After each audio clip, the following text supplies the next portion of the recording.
Hey there, folks. How you doing? It's Martha. Good evening. Hope everybody had a fantastic Monday. And I'm just here to answer a couple of the questions that I saw today, and just popping into the Online Stars group right now. Okay, so there was a question from Dervla. So Dervla was asking about what phones to record videos, and she wants to really integrate this into her business, which I think is fantastic, Dervla, because I think video is a lovely way to build connection. So what I did when I was starting out, and I was using a PC laptop. Now I think it was PC Movie or something, whatever was the default software on the laptop. That's what I used. Now I also used my iPhone at the time, which probably was an iPhone 4 or whatever it was back then. Excuse me. So what I would say to you must be having trouble. I wonder what phone do you have at the moment. Thought I had mine sorted after hours of weird stuff and with it last week, but it's still acting up a bit today. Yeah, so I'd love to hear more. Maybe you've written it in the comments actually about what you're actually using. Can I just take a quick look? Sorry, I should have looked at this first. So I think a few different people there replied back to Dervla, so that's great to get. And it's great to see what everyone is doing as well, because everyone does something different. Yeah, so Betty's talking there that she's wicked trouble with storage too. Anytime I download a video, it takes forever and download the whole gallery. Okay, yeah, so just one of the things that I do that might help some of you when I record a video. So I save most of my videos either on YouTube or Amazon S3. So I've got the YouTube app on my phone, so I upload straight to YouTube if it's going to be public. And I think I have my phone here actually. I think I've the Amazon S3 app. I think you can upload to as well. Yeah, I'll have to check that. Let me see, where is it now? Okay, I'll check that and come back to you. I'm not going to look now, but yeah, so that's something I do as well. Yeah, and I see Melanie there. That's great advice, because I'm actually upgrading to.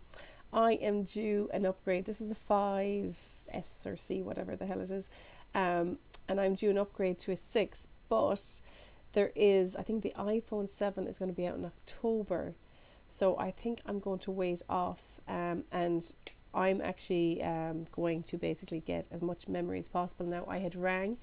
I'd gone into Carphone Warehouse in O2, and I had asked them about the most amount of memory, and one of the phones that's available that has the most amount of memory wasn't on sale in the shop, but you had to order it, and it wasn't available actually in the shop that I went into, so I think I have to go to another shop.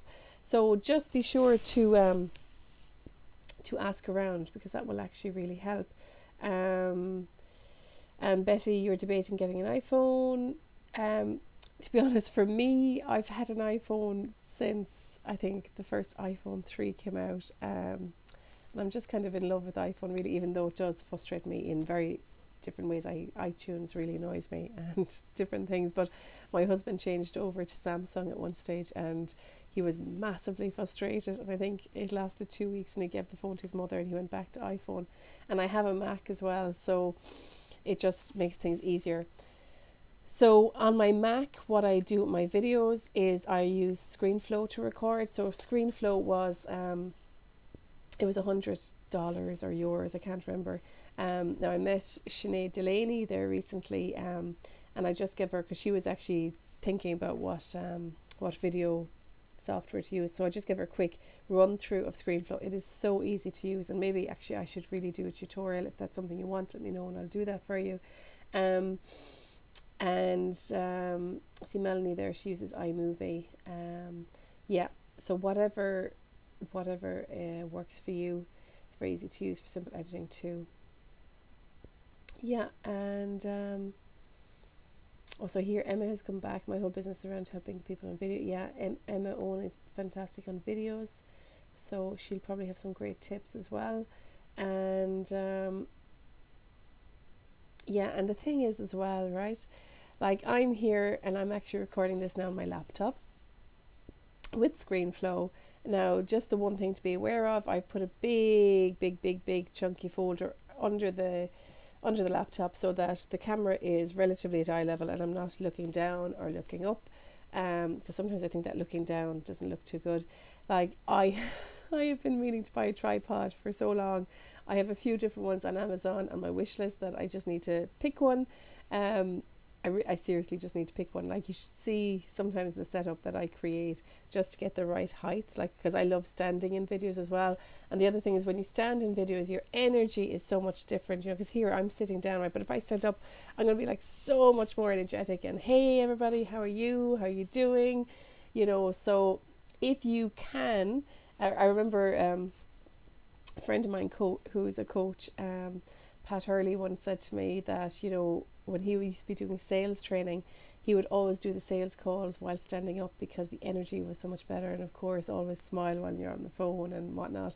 So a couple of tips. I'd say Emma has some amazing tips. I think myself and Emma, we're going to do a webinar some night.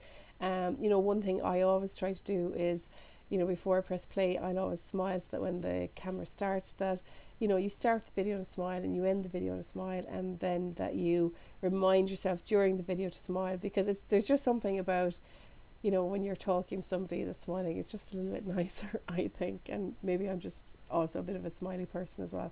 Not all the time, but a lot of the time. So I hope some of that has helped you. I think let me know what phone you're using, and what your process is. Maybe just write out, you know, you record on the phone, and then is it that your internet is slow? Is it that you don't have enough memory on your phone? Because I'm just wondering what exactly is the problem that you have. So maybe come back to that and I'll try and answer that question for you too. So what else do we have? I think someone else here, Carrie, you put up a question there this morning as well.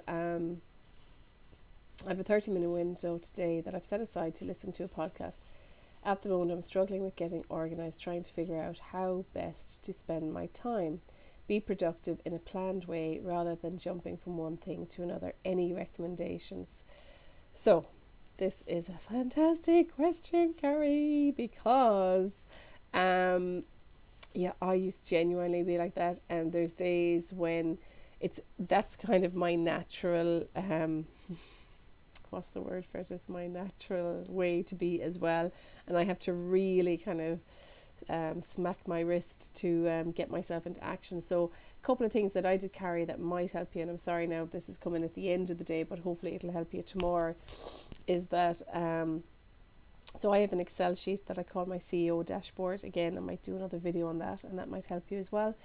And within that then I have all the days listed and the actions that I have to do in each day, and then I write down the 3 actions that I want to achieve by Friday. And I know you may think that that's not that much, but to be honest, sometimes achieving 3 actions by the end of the week is actually a big thing, because you've got so many other bits and pieces to do in between. So so what I've started doing and what I found works for me is that when I open my laptop, the first thing that I go into is my CEO dashboard, and it's a Google worksheet document, and so I go into that first thing. I try and close down all my other browsers if I can. So I pick something to work on, I start that, and then maybe I will either finish it or I'll take a break halfway through and I'll open like if it's a really long thing that I have to do, I might take a break. I'll open my email and my social media and I'll check in with that. But you're better off probably finishing the task, but if it was very long I would take a break. The other thing that I do that kind of helps me as well is, one big thing for me is having multiple browsers open, which is an absolute, it's like jingle jangle right in front of you trying to distract you. So my rule of thumb, which Doesn't always happen. What I do try and stick to is to have maybe 4 to 6, maximum 4 really, browsers open at any one time. Whatever you're working on, that's what should be open. Um, and again, I was looking at all these different subscription softwares to kind of project managers and all these different things that were a tenner a month, here and there. And at the time, I was trying to cut down on my expenses that I didn't really need. And I said to myself, do you know what? I can use an Excel sheet. And if I use the Excel sheet, then that will probably be perfect. So it has actually really served me. And what I found then is that I had all the months in one worksheet. So then I was dividing the months out into different worksheets. So you just find a process that works for you. So just reading back over your question again, you're struggling to get organized. So on top of that then as well, there's probably the day-to-day organized, but I'd say maybe for you there's the overall vision. What is your overall vision? And when you break it down per month, what are the actions you have to do per month, and then what are the actions you have to do per week? So if you have that COO dashboard that I use, then you'll be checking in with your monthly vision, your weekly vision, and you'll be working towards that. So then you feel more organized in your head. And the other thing as well is that you don't feel that kind of running here, running there, feeling what am I doing, because you're actually working from a plan. And I know myself, look, I was employed for years. No one ever taught me to be self-employed, and it's really in the last year that I'm really beginning to kick a little bit of ass. Got my office organized. Finally, we moved house last year, and this was kind of a bit of a junk room, and it was only recently I really threw out bags and bags of stuff. Beginning to really take myself seriously. Not that I wasn't taking myself seriously, but stepping up in my organization, stepping up in everything that I do, and trying to raise my standards for myself a little bit more. So what I'd say for you there is that you've got 2 things you've got to get sorted. One is your overall strategy and vision, and the other one is your day-to-day organization. So try that Excel sheet, and that will hopefully help you a little bit as well. And you know what? It's keep it simple. Don't go making it complicated. Don't go trying to do too much. So I hope that has helped your question, Carrie, with regard to being organized. And the other question then was from Dervla about videos. So that is a little Q&A for today. And if you have any questions, I'll try and pop on in the evenings and do a little video to get you sorted. Okay, talk to you soon. Thanks, guys. Have a fantastic Tuesday.